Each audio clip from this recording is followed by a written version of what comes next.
Michael Kramer, welcome on the show, man. Thank you. It's good to be here. Yeah, welcome, Michael. Thank you. Thank you. This is, okay, real quick. Are you from Omaha?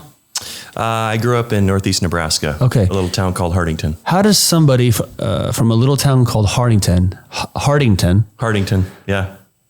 be a co-author with Chris Voss? God appointed. I think it was a divine appointment, right? God said, you and Chris go. No, I'm totally making that up. God appointed. I think you said you got appointed. No, I was like, who appointed you? Yeah, no. God. And who is God Chris, and who is Chris Voss? Don't say who is God. No.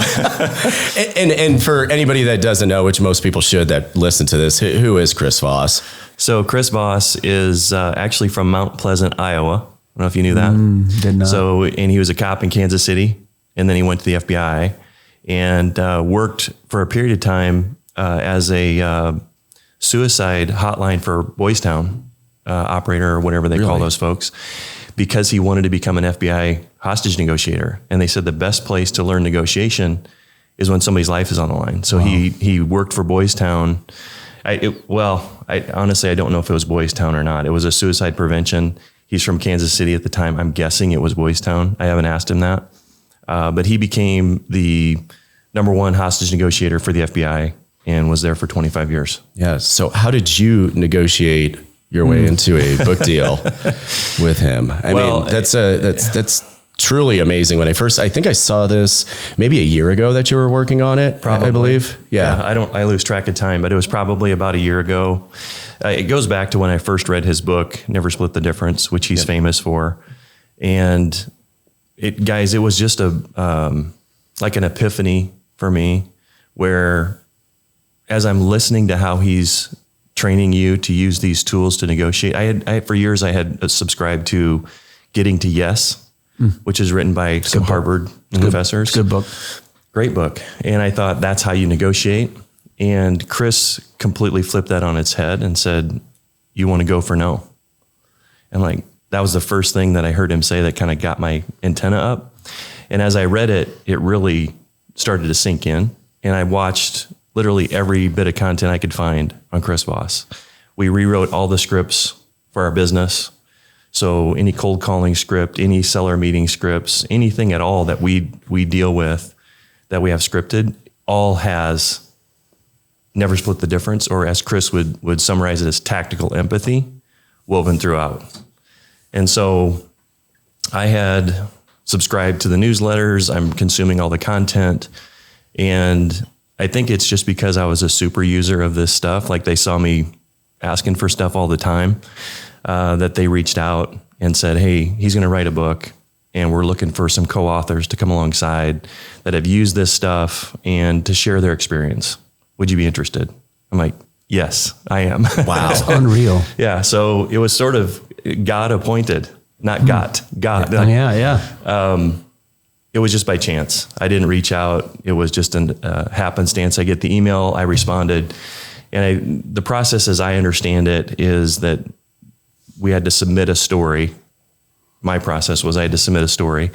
And they had, if it was a decent enough story, they would give me a ghostwriter and an editor.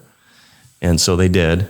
And it ended up making the book. That's awesome. Yeah. Congratulations. Thank you. Yeah. And I would, also add to that from their point of view, you showed a repetition, you showed up, you did the work, and then you were actually showing the discipline to execute on these things. So many times, and I'm just making assumptions, but your correspondence with them was not like, hey, send me more stuff. It was probably like, hey, I'm working on these different tactics. Yes. Do you have any different information, et cetera, that can be utilized within my business? So you were not just a student, you were a practitioner of it. That's right. And I think that's the next step where people sometimes get stuck. They either consume or they want it to be given to them, but you kind of did all the pieces and were just utilizing and honestly showing interest, which I'm assuming is one of the biggest, congratulations or, kudos to an author, is that somebody's actually reading and utilizing their book. What higher compliment than to defer to someone's advice, right? Like, if they say on the spectrum of respect, the most respectful thing you can do to somebody is to ask for their advice and follow it. Right. That's deference. And that's what I was doing with Chris. I will tell you guys, I liken it to learning to play the piano, which I'm not a pianist. So anybody that's listening that plays piano, I'm sorry if I'm going to disrespect how this all works, but I understand that there's chords. And it seemed like these tools that Chris was teaching, such as mirroring or labeling or summarizing, which you just did, which led to me to say, that's right, are like playing chords. And it's not a natural thing. It feels uncomfortable to start with. But once you start to play these chords a little bit, you see the person you're talking to respond differently. That's when the light went on for me, because it was very uncomfortable for me to play these chords, but I stuck with it. And then I started to see responses. So you just practiced and practiced and actual real life practice. Yeah. Low stakes conversations is what Chris says. Practice in low stakes environments, talk to the teller at the bank or the gas station or your kids. Yeah. So what type of, had you practiced anything like this before, or what type of mind shifts did this have? I just had an appointment with a gentleman yesterday, and we were kind of talking about this and getting ourselves into the other person's perspective before we speak. Like, I mean, the smartest person in the room is not the person who talks the most. It's the person who listens the most, and really taking the time. That's why I haven't been talking very much. That's right.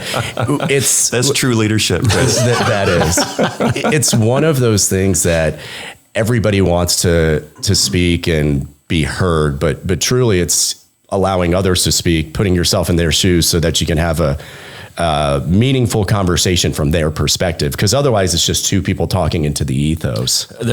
You're hitting it right on the head, Colin, because the way Chris Voss says it is that if you walk into a conversation and you're wed to an idea or an outcome, and in our business, it's real estate. I want to buy this property, right? So we show up and this is what the conversation's about. And there's competing interests. Like the definition of a high stakes conversation, according to another book called Crucial Conversations, is the stakes are high, the opinions vary, emotions are strong. That's all real estate transactions. Yep. My house is worth this. That's it. I need to make this much money. That's right. Yeah. So all of these things are making it a high stakes conversation. And so what Chris says, instead of going in saying, let's make it about this, find a way to express understanding. There's a difference between saying, I understand, right? People say to be empathetic, you have to say, I understand. Chris says that's not right. He says, in order to be empathetic, you have to express understanding.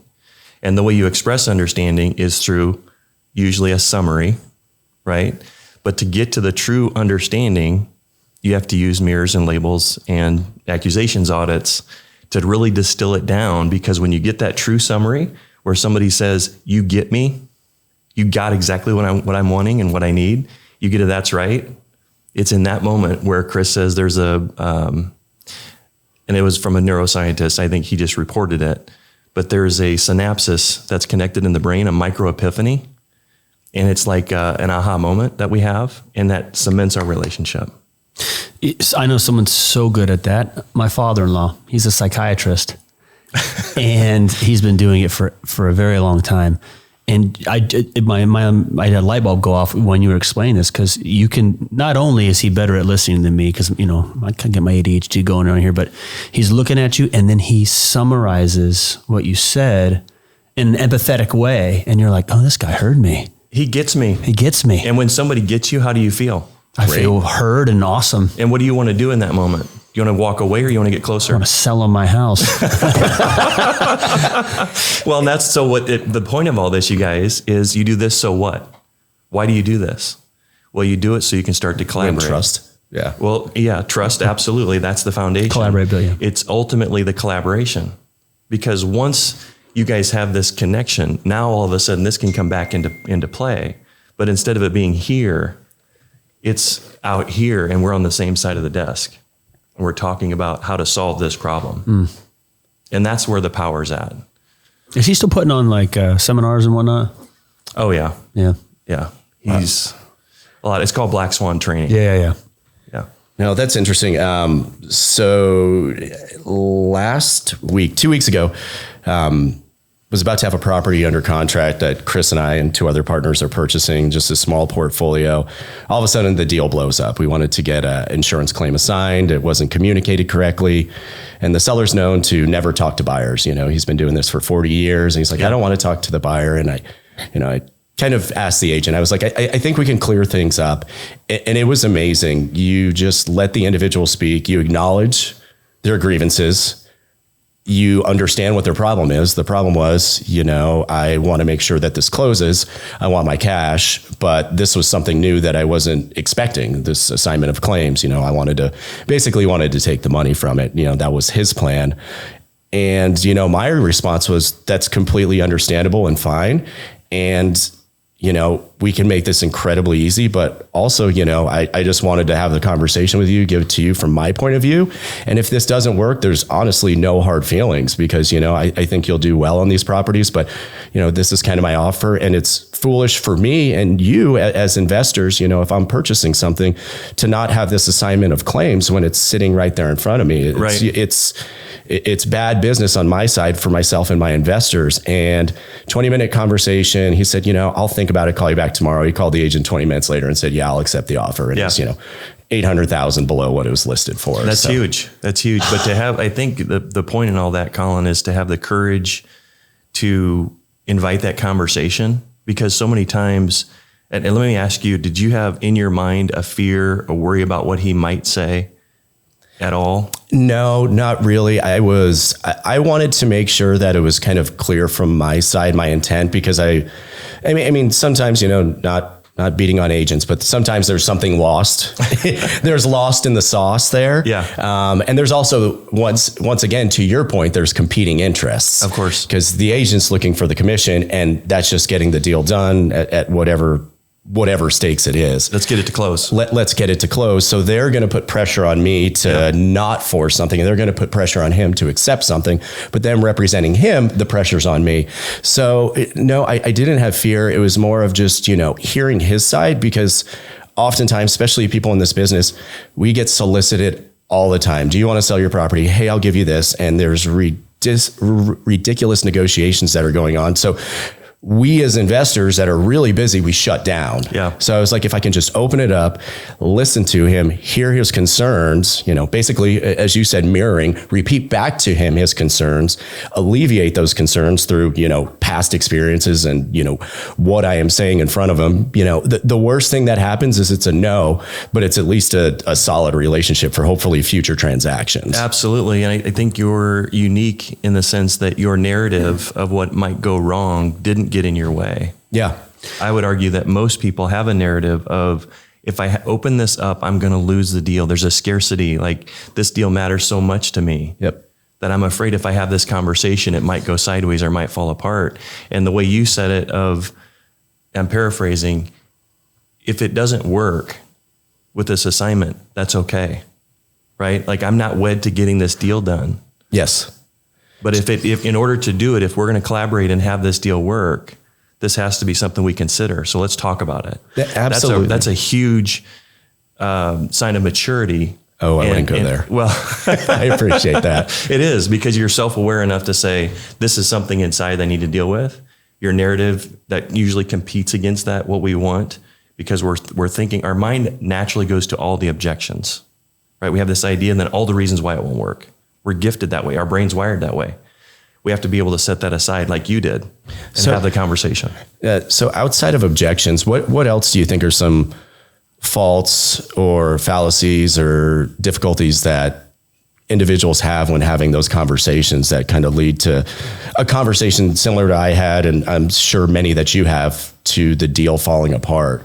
So obviously it's the fear. What other items do you think? I think it is rooted in fear and the emotions that come out of that.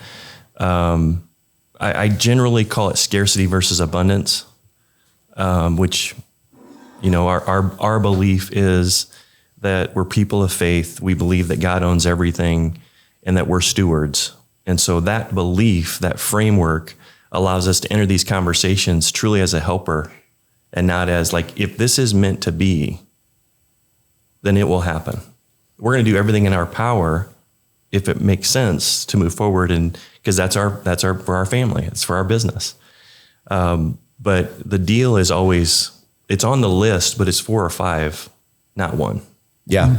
And so how do you enter into that headspace without having a belief or a self-awareness or a comfort in the ability to negotiate through, not negotiate like in terms of trying to get a deal, navigate through these conversations and sit in it without really knowing what the outcome is going to be? Because if you don't have faith to do that, why would you try it? Like, I'm afraid I'm not going to get this deal, so let's just talk about this deal. Yeah.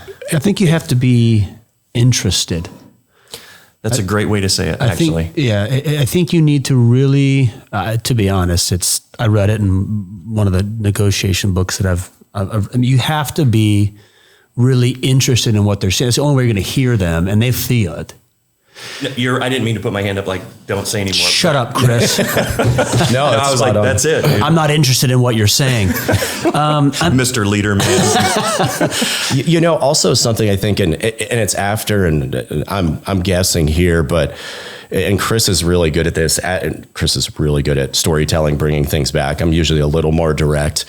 But after you find that interest, I think then providing points of view that allow them to look through your lens because they know you're interested. And one of those tactics that Chris taught me to do is, after you underwrite the property, bring those and be forthright with the seller. Like, this is the underwriting. This is the future value. This is what I'm going to do with it. And these are the numbers after completion, after I put in my work. And this is really where it lies. And I think after you start stating those items, after you've built, confidence, interest, collaboration, that they then are able to see it from not so much of a hostile, conflicting manner, but more of like, okay, wow, this person's put together, these are actually the numbers. And, unless I get really lucky that this is actually where it pans out. Right. Yeah. It's helped us a lot too, because sometimes the response has been, your numbers are probably right, but I still want to keep shooting for the moon. That's fair. But then we have an understanding. That's it. I get it, man. You know what? We sold stuff and shot for the moon too. Yeah. Like, no big deal. We get it. Yeah. I just want to let you know where I'm coming from. I'm not a low baller. I'm not a tire kicker. Like, this is all we can afford. So, and that many transparency times is endearing. It's huge. And many times it's worked because they've realized, oh, well, I see where he's coming from. Yeah.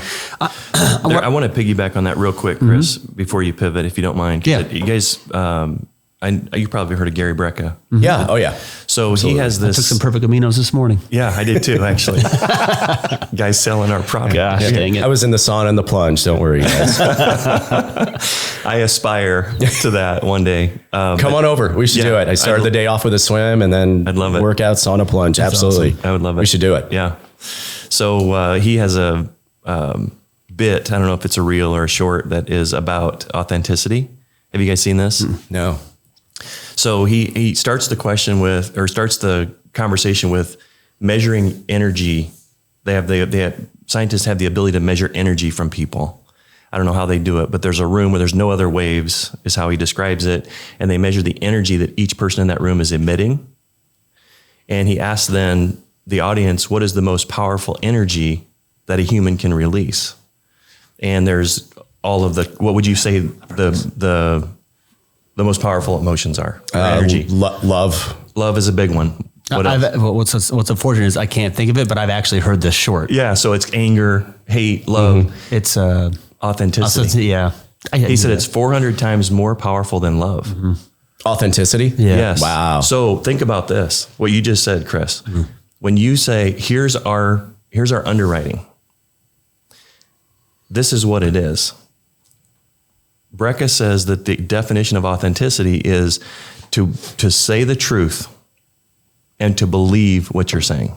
If you tell the truth and you believe what you're saying, it's 400 times more powerful. The energy is 400 times more powerful than love. And in a negotiation, what's more powerful than just being authentic with, here's what the deal is. Yeah. Right? We had someone leave I love that clip because I thought about that. And I thought about us too. We were making fun of empathetic. I certainly have empathy. And I don't want to pivot off of this, what you were saying. Sometimes it gets in the way.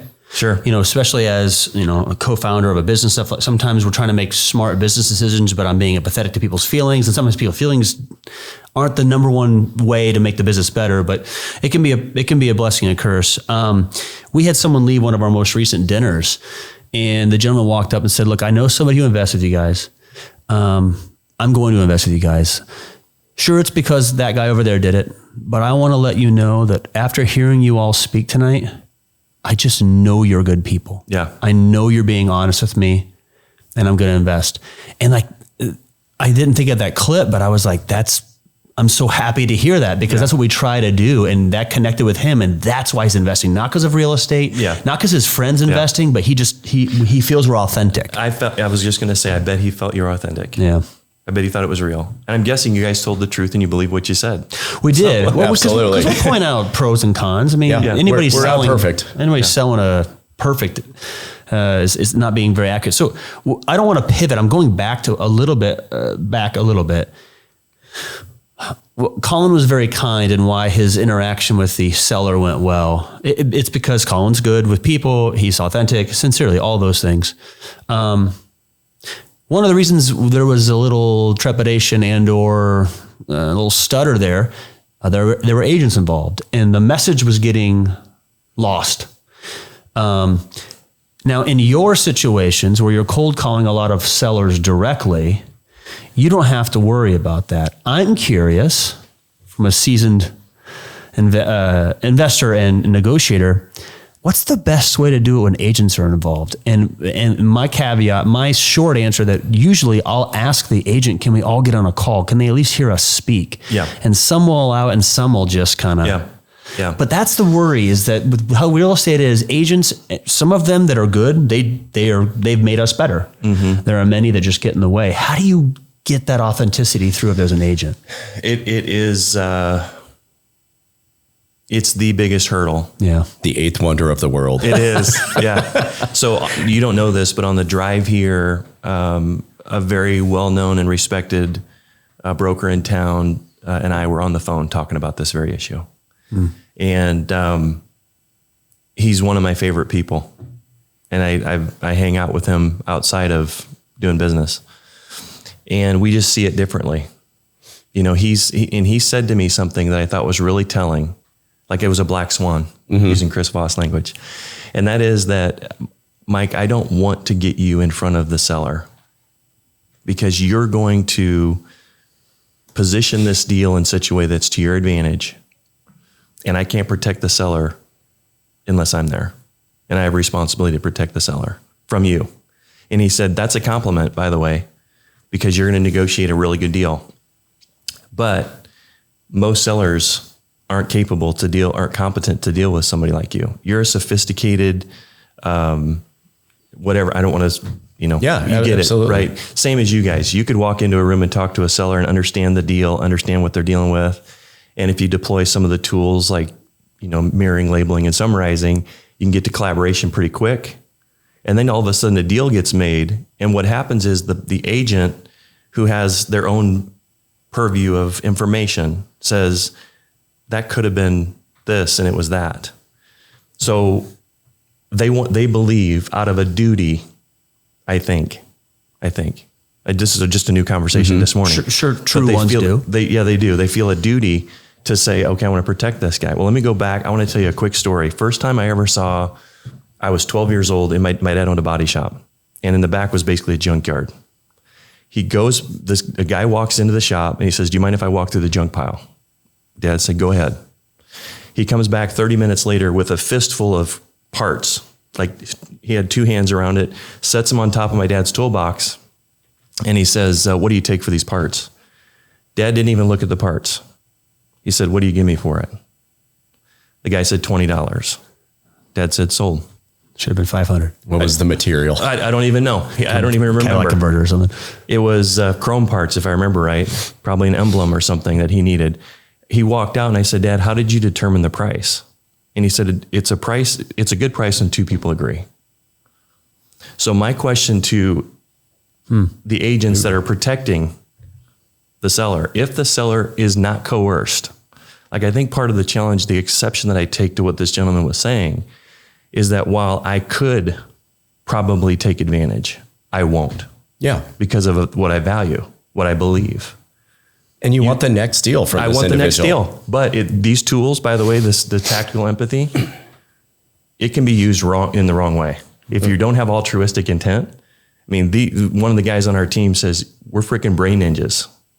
Like we can make people do things that we want them to do. If your intent isn't pure and your heart isn't good, that's a very dangerous tool to have in your hand. Mm. So I think that's kind of a long story to say the agents, your answer, Chris, let's talk, is about as good as you can get. We have had a few who will let us meet the seller direct and tell them what happened, but it's rare. Hmm. Yeah, the agent's explanation was pretty good, especially coming from, if that is his actual intent, but also to your point in your story, I mean, a deal is made, and I think the agent has to look at the actual buyer themselves. There are buyers out there that are sharks. Sure. That are looking to throw smoke and mirrors, that are really good salesmen, hype people. Yeah. That almost throw just items in the way to cause distractions, wear them down through talking. Absolutely. And then they get the deal done. We both have the long vision, or all three of us here, we have the long vision of what we're going to do. I do worry that some agents are then trying to protect that relationship forever, which I think sometimes can hinder that seller, because then they're marketing it again. There may be another agent involved when this actually creates the real solution. Yeah. I know for us, I mean, sometimes we'll list things on the market, but lots of time when I've sold properties, I'm trying to do it just as quickly and efficiently as possible. Sure. And you agree on the price. And I agree on the price. I'd push back on your agent friend with this analogy. Colin loves when I bring up that I used to be an attorney. I did practice for 10 years, and I would use this analogy all the time with my clients. And I would, I sincerely, and I'm sorry, it's another thing outside of real estate I can draw an analogy to. My job as the attorney was to take care of the client, but it wasn't to make decisions for the client. Sure. My job was to educate the client. And once they have the information they needed, they can make a decision. And so I feel like as an agent, if I come in at 100,000 and you have educated the seller that as an agent, you think they can get 110 and because of A, B, and C, if that seller says, I appreciate it, Chris, but I'm going to do 100. I want it over with. I don't want to deal with it or whatever. I don't want to wait another 4 months. That's when the agent needs to shut up. And that's when the attorney needs to shut up. It's not about them anymore. Yeah. And I think that you can do your job, taking care of your client, and there's a fine line where it starts becoming about you or raising your commission or just arguing to argue. An ego battle. We're human, right? It's right. not a criticism of these folks. It's a human nature thing to protect what you think you have entitled to you. Yeah. Or what you think you deserve. And so you deserve or your client, because that's the problem. That's fair. I agree with you, actually. It doesn't change the humanity. Yeah. The person who's got and do they have the emotional maturity to have those conversations and not be wed to an idea, right? Or have their narrative competing against this conversation? You did in that example earlier. Few do, right? Few have that emotional maturity. And I don't know when I would guess that the three of us have probably done more transactions than the majority of agents. Mm-hmm. Yes. Just because a lot of agents don't do a lot of transactions. Mm-hmm. And so it's difficult for me personally to defer to someone who doesn't have the experience, who then is going to iterate what I've said to somebody who may or may not have experience, which is the buyer's agent or seller's agent, who's then going to iterate to the seller. And this agent's... All of what we're talking about, you guys, is out the window. It gets distilled down to what you just said, Chris. It's 100,000, I'll take it or I won't. I don't do business that way. That's the hard part even about that insurance thing. The insurance claim transfer to a buyer is oftentimes a new concept to many agents. And because they don't know, they're afraid of it and they say no. And because it's a new stipulation. And they'll tell the client. Yeah. Nah, you don't have to do that. Don't worry about it. Yeah. It's like, whoa. It doesn't even affect the client. I don't know. It doesn't affect the client. It doesn't affect the agent. Yeah. And it's typically 1 to 2 phone calls and 1 to 2 emails max. Yeah, I'm 100% with you on that. So, We're getting deep into the weeds on these. Oh, this is great, man. This is great. You're making me want to pick up this. I'm excited with this. I'm first on it. Read my record I read a may, little faster. depending upon who I like better, I may end up signing this book over to you. You know what I mean? It's awesome. I'm going to keep this up. Man, he is convincing.